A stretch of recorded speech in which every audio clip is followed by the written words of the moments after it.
चढ़ाऊ करा जाउछ विपुल परिमाण रे निशा द्रव्य और 15,000 पाखापाखि टंका जबत होउची यह ही स्पष्ट करुछि नियंत्रण रे जेल नाही जदि अंत्यवासी को एभली भाव निशा द्रव्य जोगाई दिया जिवो आ जहा कि बारण रहिछि ताहले जेल भितर को केमिति ए सब आसुछि आमे कथा हला बेले से मध्य कहूतिले जो माने परिवार वर्ग परामर्श करबा पई बा विजिट करबा पई आसुछंती हुए त से माने तांकु दउछंती सेते बेले बड़ कथा होउछि जेते बेले एई गेट फ्रंट रे जो माने आसुछंती से मानकु जांच करा जाउछि से मानक परिचय ने जाउछि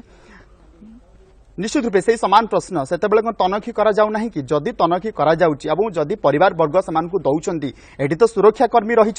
जेल भितर को जीवा पाई हेले संपूर्ण रूपे परामर्श अनुमति सहित बा जेतेबेले आसिक अंतेवासी परिवार वर्ग को भेटिबे सेतेबेले देखा करिया परमिशन आमे नयागढ़ जिला कारागार फ्रंट रे अछु एठी किछि समय पूर्व से समान प्रश्न किछि समय पूर्व मध्ये लागि रहिछि जेतेबेले नयागढ़ जिला पुलिस प्रशासन तरफ ए चढ़ऊ जारी रहितिला ये बड़ कथा होछि जिला कारागार अधिक परिमाण रे निशा द्रव्य एवं किछि बीड़ी सिगारेट ए सब पूरा खुल्लुम खुला भाव में अंतेवासी को जोगा दिया जाउछि।